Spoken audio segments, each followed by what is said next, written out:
అనంతపురం గ్రామ ప్రజలకు యేసుక్రీస్తు వారి యొక్క పుణ్యనామములో మీకందరికీ శుభములు. రండి రండి సర్వజనులారా అనుకుంటూ మీ దగ్గరికి పాటలు పాడుకుంటూ వచ్చాం. మరి కేవలము యేసుక్రీస్తు అంటే క్రైస్తవులకి అనుకుంటారు, కానీ సర్వజనులకు. యేసుక్రీస్తు అందరికీ ప్రభువు. ఈ లోకంలో ప్రాణముతో పుట్టిన ప్రతి ఒక్కరు కూడా ఆయన ప్రభువే, మనం ఒప్పుకున్నా ఒప్పుకోకపోయినా. ఎందుకంటే మరి కులానికో దేవుడు, గ్రామానికో దేవుడు, ప్రాంతానికో దేవుడు, దేశానికో దేవుడు లేడు. సూర్యుడు ఒకడే మనకు, చంద్రుడు ఒకడే, గాలి. అదేవిధంగా సృష్టికర్త అయిన దేవుడు ఒకడే. ప్రియమైన వాళ్ళరా, మరి నేను కూడా ఒకసారి అనుకున్నాను. నా పేరు యానాల వెంకటరెడ్డి, మాది కోడూరు, సూర్యాపేట జిల్లా, అరవపల్లి మండలం. ఇక్కడికి వచ్చిన దాంట్లో ఒక రెడ్డి ఉండు, ఇంకో యానాల వెంకటరెడ్డి ఉండు, ఒక ఆయన నాగిరెడ్డి ఉండు, ఒక ఆయన కృపాకర్ రెడ్డి ఉండు. మరి యేసు ప్రభు అంటే కేవలము నేను అనుకున్నాను చిన్న జాతి వాళ్ళకి దేవుడేమో, అమెరికా వాళ్ళకే దేవుడేమో, తెల్లోళ్ళకే దేవుడేమో అనుకున్నాను. కానీ ప్రియమైన వాళ్ళరా, యేసుక్రీస్తు నిజమైన దేవుడును నిత్య జీవమునై ఉన్నాడు. నేను 2020 సంవత్సరంలో యేసు ప్రభుని నేను అంగీకరించాను.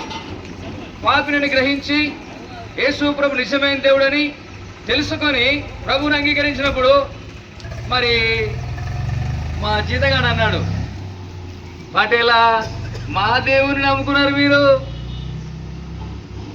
పటేళ్లకు నిజమైన దేవుడు వద్దా, రెడ్డోళ్లకు పరలోకం వద్దా? కాబట్టి ప్రియమైన వాళ్ళరా, యేసుక్రీస్తు అందరి కొరకు వచ్చాడు ఈ లోకానికి, కేవలము క్రైస్తవుల కొరకు కాదు.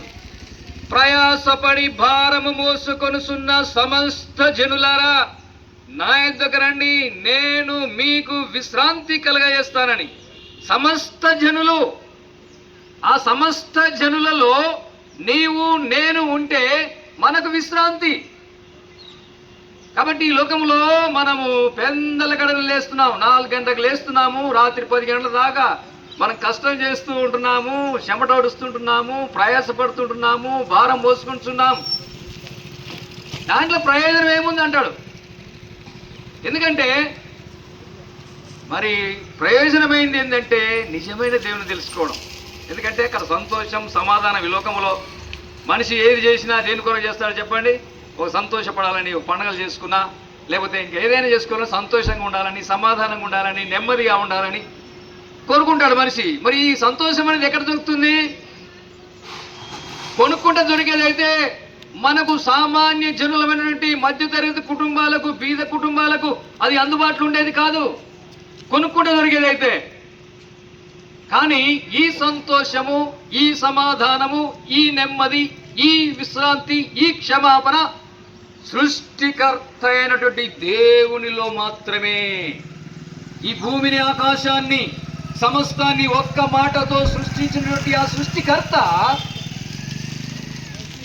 మన కొరకు ఈ లోకానికి ఎంతగానో తగ్గించుకొని యేసుక్రీస్తుగా కన్య గర్భములో, పురుషుని స్త్రీ గర్భములో ఈ లోకానికి వచ్చి సమస్త మానవుల యొక్క పాప పరిహారార్థము ఆయన కలవరి శిలువలో ప్రాణం పెట్టి చనిపోయి సమాధి చేయబడి తిరిగి 3వ దినం లేచాడు.